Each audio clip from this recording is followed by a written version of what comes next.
Halo, selamat datang di channel kami. Kita akan melanjutkan part 2 ini. Sebelumnya, kami memberitahukan bahwa jika Anda tidak menyukai hal-hal mistik atau gaib, mohon maaf, tidak usah ditonton tayangan kami. Jangan lupa untuk like, komen, share, dan subscribe ya. Terima kasih. Kalian tahu, mistik sudah dibenci dari zaman dahulu. Ada kata-kata yang penuh makna berkata, kebencian adalah manifestasi dari ketakutan. Melihat sesuatu secara mistik, termasuk memahaminya dari perspektif yang lebih luas daripada yang biasa kita lakukan. Menariknya, kita sering mengenali mistik secara internal di tempat yang sulit diakses oleh pikiran dan cara berpikir kita. Dan bahkan ketika kita mengenalinya secara langsung, kita cenderung hanya dapat menggunakan kata-kata yang kita ketahui dari apa yang sebelumnya telah diberitahu kepada kita, di mana pemberitahuan itu tidak kita telusuri dahulu kebenarannya. Banyak yang memberitahu mengenai ilmu mistik atau hal-hal mistik kepada kita, dikatakan itu tidak baik, itu sesat, itu bahaya, itu jahat, itu bertentangan dengan kuasa yang maha kuasa.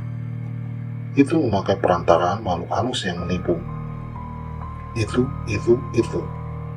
Banyak deh, semua yang buruk, penghakiman dan lain-lain ditimpakan pada ilmu mistik dan hal mistik. Rata-rata itu adalah interpretasi yang tidak bijak, yang lahir dari sudut pandang yang berbeda, bahkan sampai dibenci, dan banyak yang antipati. Ketidakmampuan untuk berpikir secara analitis, disertai kebencian untuk melihat kesamaan dari mistik, mengaburkan sudut pandang dalam melihat kesatuan di segala sesuatu dalam setiap unsur kehidupan, serta di orang-orang yang tampak berbeda. Misalnya, jenis kelamin, etnis, kepercayaan, dan lain-lain.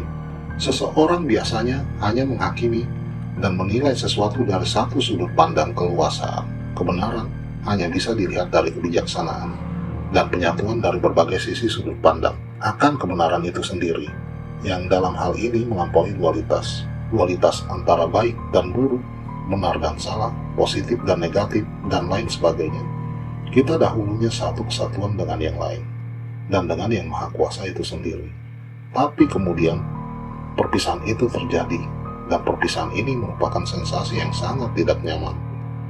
Sebagian besar dari kita menyadari pemisahan ini, namun itu tidak berarti bahwa kita tidak secara sadar mengingat bagaimana rasanya terhubung dengan energi dari semua yang ada. Koneksi ini terasa luar biasa. Kita sebenarnya berevolusi secara mental dan spiritual untuk kembali ke keesaan, tetapi beberapa dari kita belum menyadarinya, dan beberapa orang yang berusaha untuk mencapai keesaan itu sendiri mengalami salah arah dan tujuan. Sebagai hasil dari pemisahan ini, kita umumnya mengikuti dua jalur. Jalur yang pertama, mencari keberkahan dalam kelimpahan, dan jalur yang kedua, pengikut kelangkaan, dan pengikut kelangkaan ini mungkin cenderung mengikuti oportunis. Kita akan membahas jalur yang pertama dahulu, mencari keberkahan dalam kelimpahan. Beberapa orang mengalami perpisahan dan mencari cara untuk terhubung kembali dengan Yang Maha Kuasa dengan mencari di dalam hal kebaikan, cinta, dan hubungan sejati dengan orang lain. Mereka selalu melihat keberkahan akan kelimpahan dan kebanyakan kebijaksanaan. Mereka muncul dan timbul ke permukaan.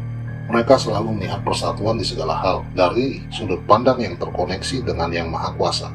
Selanjutnya, tentang jalur yang kedua, pengikut kelangkaan. Bagi yang lain, pemisahan menciptakan jalan yang berbeda. Hal ini mencari hubungan dengan Yang Maha Kuasa juga. Seperti yang dilakukan para pencari kelimpahan, mereka terjebak dalam pengalaman perpisahan yang berkelanjutan. Mereka kemudian menemukan diri mereka mencari hubungan dengan apapun yang dalam jangka pendek dan terasa sangat berharga.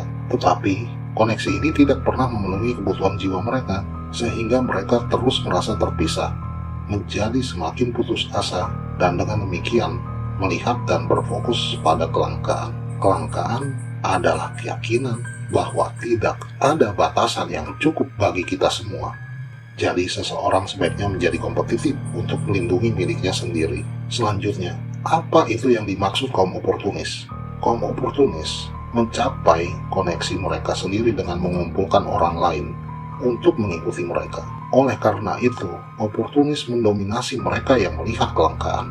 membuat orang lain mempertahankan fokus pada hal keterpisahan itu dan mempersulit pengikut mereka untuk melihat hal yang lebih luas dan bijaksana.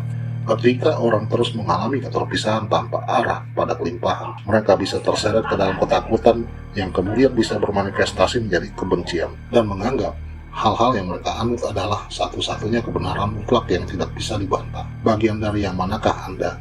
Apakah Anda seorang pencari keberkahan dalam kelimpahan, atau pengikut kelangkaan, atau oportunis itu sendiri? Hal-hal mistik atau mistis dan semua mengenai hal ini dalam keilmuannya atau pelajarannya bukan sesuatu yang sesat.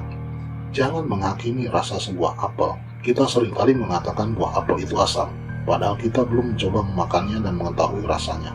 Bahkan ketika saat kita memakan buah apel yang terasa asam, kita akan menganggap semua buah apel itu asam rasanya, padahal buah apel itu terdapat berbagai cita rasa.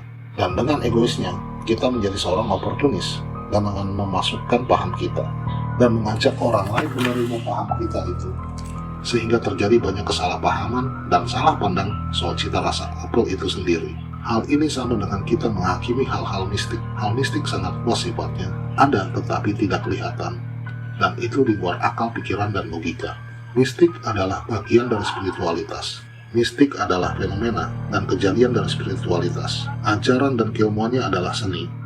Seni ini adalah seni pribadi, di mana seseorang sebagai senimannya akan memaknai semua hal menjadi lebih bermakna dan berjalan dalam pandangan bijaksana serta mendalam untuk mencapai persatuan dengan Yang Maha Kuasa dan semuanya.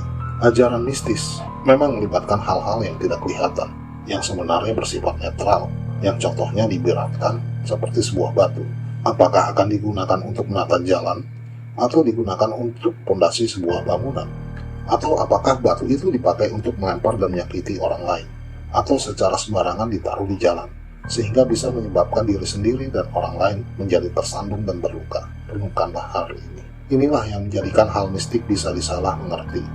Ketika orang lain melihat hal-hal jelek dari mistik, lalu langsung menghakiminya, seperti contoh rasa apel yang kami contohkan sebelumnya. Mistik dan ajarannya berisikan di mana seseorang praktisi mencapai hal-hal spiritualitas tertinggi. Tetapi mistik juga mengajarkan cara-cara untuk memberdayakan diri dengan kekuatan dari dalam dan dari luar diri, yang sebenarnya keduanya adalah sebuah kesatuan. Dan dari cara-cara pemberdayaan ini, mistis menjadi alat bantu untuk mengatasi berbagai hal di dalam problematika kehidupan. Pengajaran mistis sangat luas, di mana melibatkan tingkat-tingkat yang tidak terlihat untuk dijelajahi, diteliti, dipelajari, agar dapat dimengerti dan diberdayakan sesuai kebutuhan. Tetapi hal ini tentunya kembali kepada sang praktisi itu sendiri, di mana praktisi itu akan dihadapkan pada kehendak bebas, yang nantinya pilihan itu sama seperti di dalam contoh batu yang kami utarakan sebelumnya. Ini sangat rentan. Di dalam kerentanan ini, sebenarnya mistik juga mengajarkan kebijaksanaan dan rambu-rambu aturan, agar praktisi itu hati-hati dan bijaksana untuk tidak menjatuhkan pilihan penggunaan mistis pada hal-hal yang tidak baik dan menyimpang. Kesiapan dan pelatihan dalam waktu yang panjang membuat seorang praktisi lebih siap dan menjadi lebih bijak dalam hal-hal mistik. Tetapi di zaman modern ini, seringkali oleh orang-orang yang tidak bertanggung jawab, pelajaran mistik sering dibuat instan, di mana hal inilah yang menyebabkan praktisi instan itu sering belum siap dan menjadi kurang bijaksana dalam menerapkan mistik. Nah, dapat kita lihat dari gambaran singkat mengenai hal-hal mistik atau mistis, bahwa sebenarnya mistik itu sangatlah luas, tetapi menjadi sempit dan menjadi dianggap kurang baik karena faktor-faktor singkat yang telah kami jelaskan tadi. Kiranya untuk kita semua para praktisi mistik dan orang-orang awam, hal penjelasan singkat ini menjadi acuan untuk direnungkan. Sampai di sini pembahasan part 2 ini. Ada banyak penjelasan mengenai hal mistik yang akan kita lanjutkan nanti di part ketiga dalam tayangan yang lebih menarik. Terima kasih telah menonton tayangan kami. Jangan lupa untuk like, comment, share, dan subscribe ya. Terima kasih.